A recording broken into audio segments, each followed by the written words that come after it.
Զրուցում ենք փաստաբան Զարուհի Փոստանջյանի հետ։ Էլի միջադեպ է տեղի ունեցել լրագրողների եւ իշխանական падգամավորների միջև, որի հետևանքով լրագրողներին դուրս են հանել ազգային ժողովի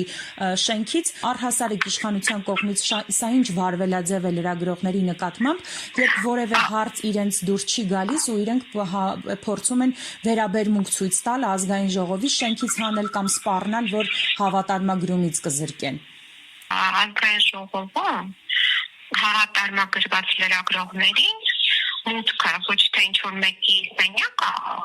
նախատեսում, այլ ընդհանուր ազգային ժողով։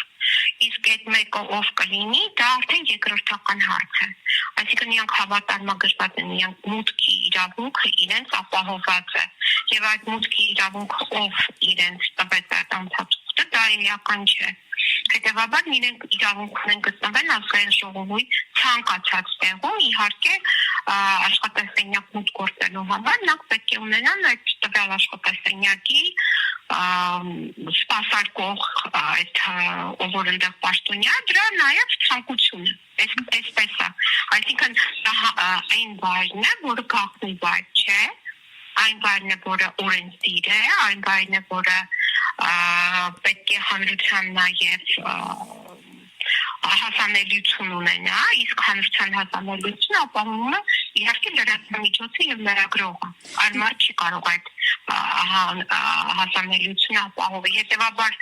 այդ ձեր ասած հիմնավորումով դա ապօրինություն է վերին աստիճանի։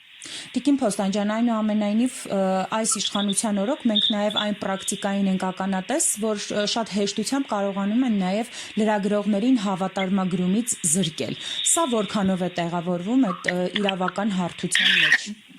Դե հիմա տեսեք, առաջ հիմա 20 քանի տարի առաջ հավատարմագրումից զրկում էին, այսինքն այդ լիցենզիայից էին զրկում լրատվամիջոցին, հիշում եք, մենք ունեցել ենք տենց դեպքեր, որ լրատվամիջոցներն էին զրկվում, հիմա քանի որ թվային աշխարհում ենք ապրում, հիմա փորձում են այդ լրագրողը, որը կարող է այդ ինֆորմացիան դուրս հանել, նրան են փորձում այդ հավատարմագրումից զրկել, սա հավասարազոր է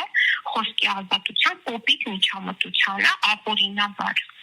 Այսինքն լրագրողի նկատմամբ ես չգիտեմ ինչ ձև են նրանք անձամբ են ոտնձգություն կատարել, ուզեցել հանել, ոնց է դա տեղի ՊՊՑ աշխատակիցները։ Հա, այսինքն իրանք նրանք դիմել են ուժի կիրառման։ Այդ դրան արել։ Այո։ Այսինքն սա նշանակում է կազմակերպված, համակարգված ոտնձգություն գործադիր իշխանության թևի պատգամավորների, այսինքն նրանք ինչ է իշխող կուսակցությունից էին այդ պատգամավորները։ Այսինքն այդ օրենսդիր իշխանությունում գործադիրի մեծամասնության, այսինքն իշխող կուսակցության ներկայացուցիչների օրենսդիրում ոտնձգություն են կատարել լրատվամիջոց 4-րդ իշխանության նկատմամբ, որի իրավունք չունեն, դա 4-րդ իշխանությունը, որը հավասարակշռող ուժ ունի։ Տիկին Փոստանջյան, եւ եւս մեկ հարց, երեկ էլ Նիկոլ Փաշինյանը լրագրողներից մեկին հարցերը հնչեցնելուց հետո ասաց, որ էլ այստեղ չեք լինի, ըստ էության հարցերը դուրը չէր եկել, դա էլ կառավարության մասին է խոսքը, առհասարակ սա կարող ենք այս դեպքերը հաշվի առնել։ Դա մենք կարող ենք ընդհանրապես իր հայտարարությունները մենք պետք է դիտարկենք ուղղակի ոտնձգություն մարդու առողջության եւ կյանքի նկատմամբ։ Այստեղ չեք լինի, դա ինչ է նշանակում։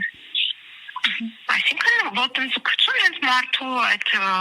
կյանքի եւ առողջության նկատմամբ եւ Պաշտպանյանի նկատմամբ էլ հայտարարել է դուրս է շպրտելու քաղաքական եւ հանրային կյանքից։ Այդ նույն ձևի գնահատականներն են իմ կողմից, այսինքն ոտնձգություն մարդու կյանքի եւ առողջության նկատմամբ, ոչ միայն իր գործունեության, ավելի խորն է գնում։